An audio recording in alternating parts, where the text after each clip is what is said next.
Hey everyone, Jason here again with another episode of Every Corner Track Review. Today I will be reviewing the lead single of the Sixx AM, their new third studio album entitled Gotta Get It Right. This song was released yesterday, August 5th of 2014. This is a title track and lead single from the band's third studio album entitled Modern Vintage, which will be released on October 7th of 2014. The music video for this single will actually be released later today on August 6th of 2014, so something to look forward to today if you're a Sixx AM fan. Let's get right into this track review.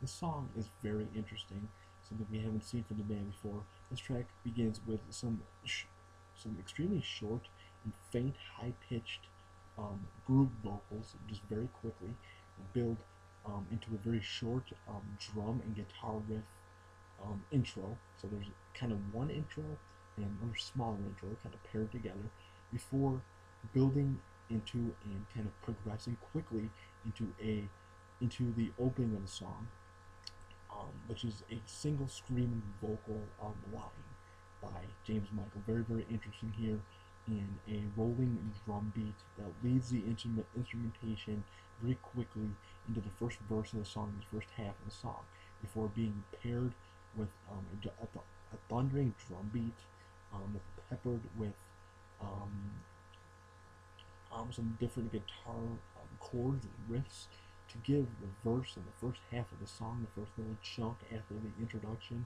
just a very stop and start effect.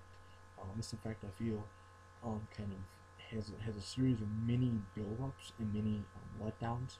There's very something interesting to listen to. Little details there. It seems to loop around about twice before slowing down, before song kind of slows down in tempo, only to quickly build back up as we get into the opening of the main chorus. The main chorus of the song is very vocally led. The whole song is really, it seems to feature a drum beat led kind of beat there that seems to support the intermittent guitar chords that are laid under the layered vocal pairings. The way that they're layered is very interesting. There's kind of one vocal that's laid way back in the background, and another one is laid back after that. Kind of reminds me in a little bit of a way of Queen's Bohemian Rhapsody. Seems to be a direct piece of this. Um, and it's something we kind of see. We kind of see a vintage feel on this track. Um, well, at the same time, this track also has a vintage feel. It also maintains the same hard rock sound that we were used to seeing with Sixx AM on their previous two albums, The Heroin Diaries and This Is Gonna Hurt. They do have, after the main chorus there, it kind of evens out. There's a guitar riff there, guitar chords, although the guitar is not um, really present in the rest of the song. It is used a little bit, and just a thundering kind of instrumental period after the main chorus, and it kind of loops back around and goes from there. So it's kind of a very looping, very simple song. Really, to me, what is going to kind of change this album for Sixx AM? The sound of Sixx AM has always been very, been rooted with a lot of songwriting, lyrics, and just general musicianship. They're very taken pride, and especially the sound of the album. This track, at least right now, seems to focus on the vocals. Um, and direction the band took, I believe, with this album, as we're going to see when this album comes out on October 7th here, is they opened up musically, kind of tried to expand their knowledge and expand their talents. The first two records, The Heroin Diaries and This Is Gonna Hurt, seemed to be concept records to me in ways, at least. They followed the books that Nicky had written, so they had to loosely be based on the books, on the chapters. That's something that I think has gathered a little bit of, I think, very hard rock, very hard charging topics within those books. But this time is going to be a little bit different, I think. Again, they opened up musically, looked at a whole bunch of different genres. This is coming directly from Nicky in an interview.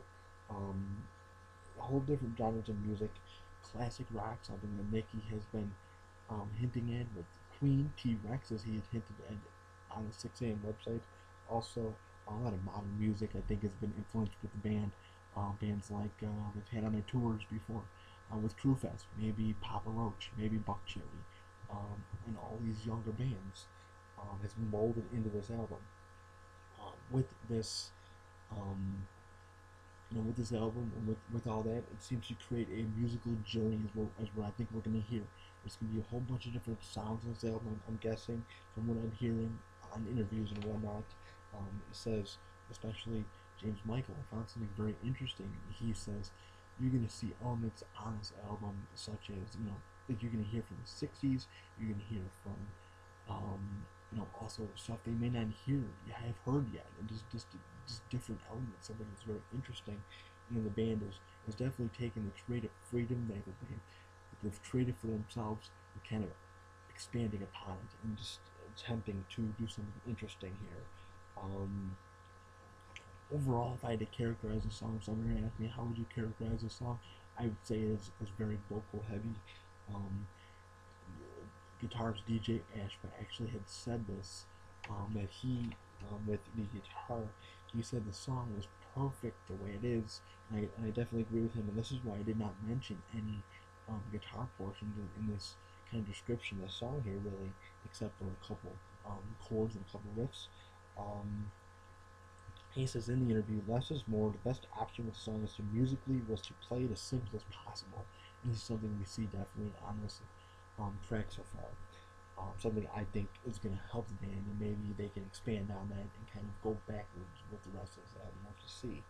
Um, but yeah, overall, I do think this track is a pretty interesting start. It's going to take a lot for the band, a lot for fans at least, to accept it, I'd say, because the first two records were kind of concept records, a very hard charging feel, very in your face, very aggressive. And this track so far is kind of mellow. It's in your face, at least vocally. We see a lot of James Michael with his vocal styles, and we see a lot more than we have. And maybe this is something we see a lot more of. This is a vocally heavy record, possibly. We will see. We'll see how the two things fuse together. Again, Modern Vintage, I think, is a perfect title record. Just fuses everything together. Fuses, the modern sound and um, the retro sounds, as I was saying before. This is definitely very interesting. Definitely can't wait to check it out. Um, like I said, I hear a lot of Queen on this record, Bohemian Rhapsody, a little bit of T-Rex, a little bit of the modern influence as well. So that's a recap of what I was going to say. But yeah, so thank you guys for watching this episode of Every Corner. If you enjoy this episode, please subscribe. I try to put out videos whenever I get the chance, whenever I can. So thank you for watching this episode. Please subscribe again if you enjoyed. Give this video a like. Thank you guys for watching this episode of Every Corner. Have a nice day.